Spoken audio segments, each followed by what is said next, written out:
When I look out the window, I can't help but think how much I love box fans and how much I really just don't like flatbeds. Today's video serves two purposes. One, to hopefully entertain you if you've never thought about buying hay from us. And two, if you thought about buying hay from us or you do buy hay from us, to convince you to use a box fan if you don't already order one.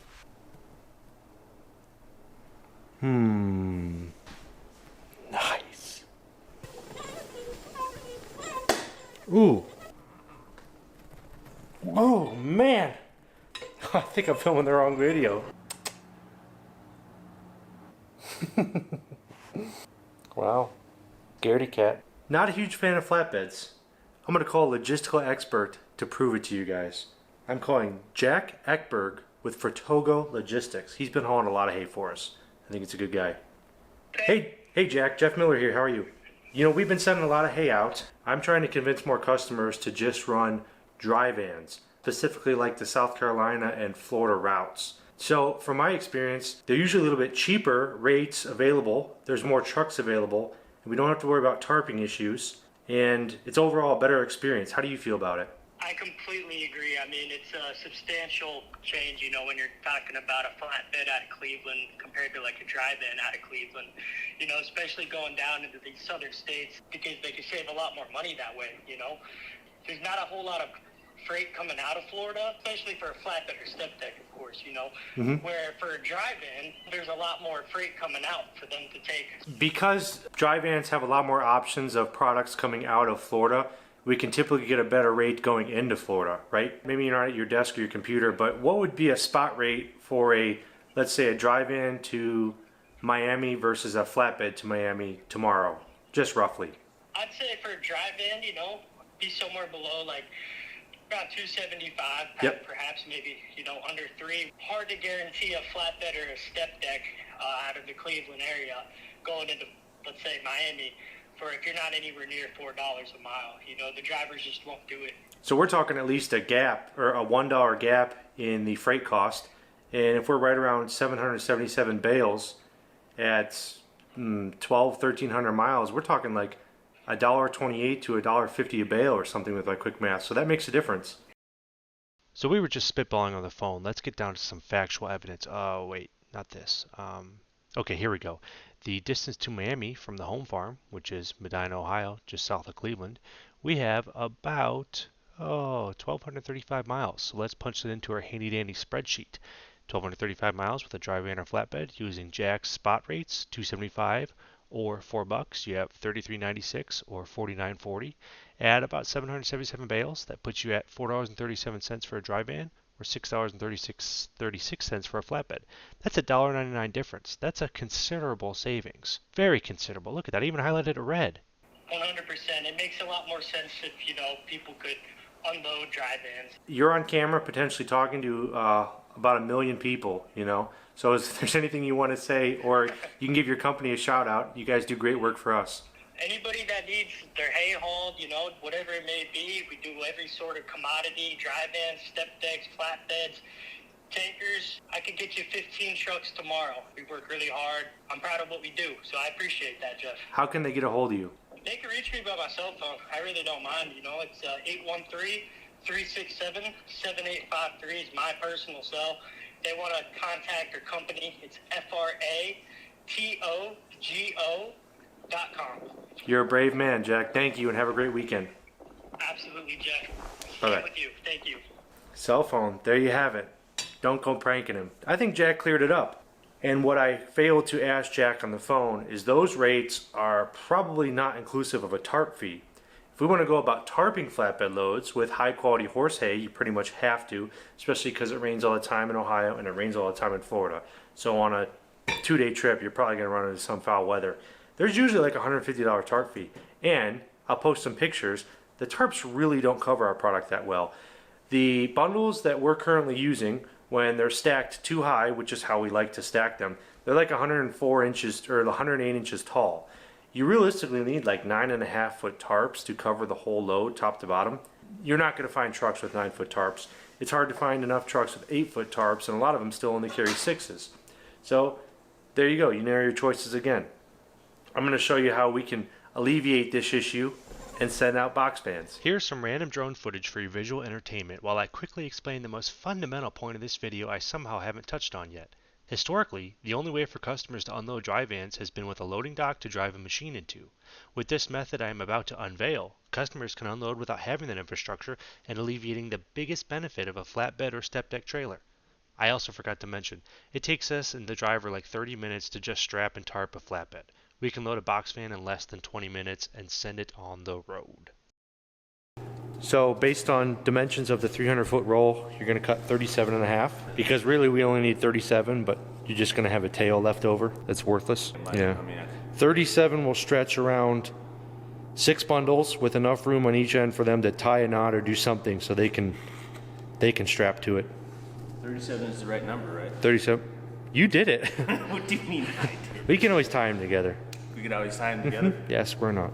You want to just do one and make sure? Or two and make sure? Don't take nothing to cut them. It won't. Yeah, maybe we'll do two. Leave one in here so we got a measurement.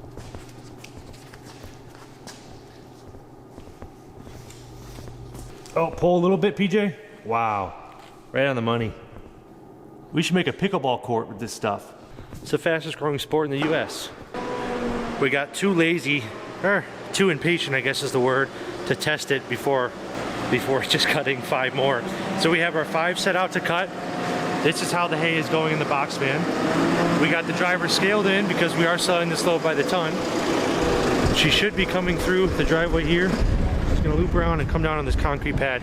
Yes, we are getting stone down as soon as it dries up. It hasn't really been dry in 4.5 months. The driveway's not quite used to this level of traffic. The hay side of things has grown pretty fast. I guess as long as the trucks don't get stuck, it's no harm, no foul. But it really does need to be a little bit nicer. PJ's got this buttoned up nice. That looks like a first place ribbon at the fair. Looks like a what? A first place ribbon at the fair. Isn't it? All right.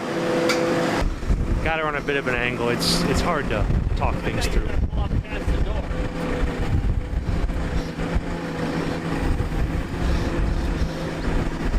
Easy money, PJ. Easy money. Yeah, you're good.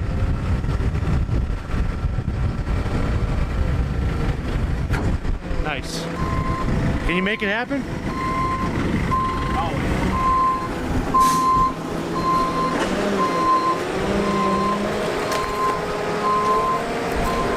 Button up nice.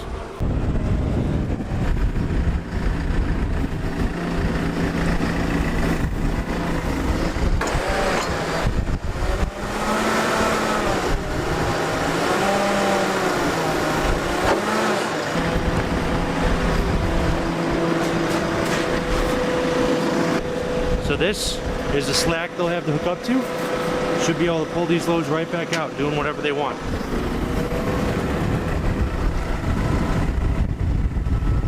We opted to go 6 bundles at a time. They're heavy too. These are heavy, yeah. That should be enough for any little compact tractor to slide it out. Going to the parade? St. Patty's? Yeah. Yeah. Yeah? I'm gonna dye the driveway green. We about got a river in it. I'm not used to this attachment. This is not my forte. So now I will go get the other one ready. Should have marked halfway. Would have been smart.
have it. I hope that was a decent illustration of a potential way that someone can get a box fan without a fancy ramp or setup or anything like that. The problem we're running into right now is this is kind of a thing that freight brokers do. We didn't order the truck. The customer ordered the truck, so it's not our problem.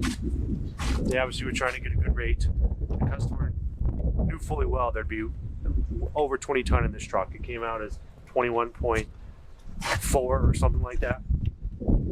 Either the freight broker was trying to get a lower rate or the customer, who knows. They only had their rate set on 38,000 pounds or less. We're over 40. We're like over 42,000 actually in there. So the driver's not happy that they have to haul out that extra weight for the rate they paid. So she's not leaving. Can't say I blame her. I don't know. She might have us take out hay. I'm not sure. Don't really think it's our problem, but we'll take out hay if she doesn't want to haul it. I'm thinking though that by losing tonnage and not just paying maybe a little bit higher rate, it won't make sense for the customer. I don't know. It's one of those things.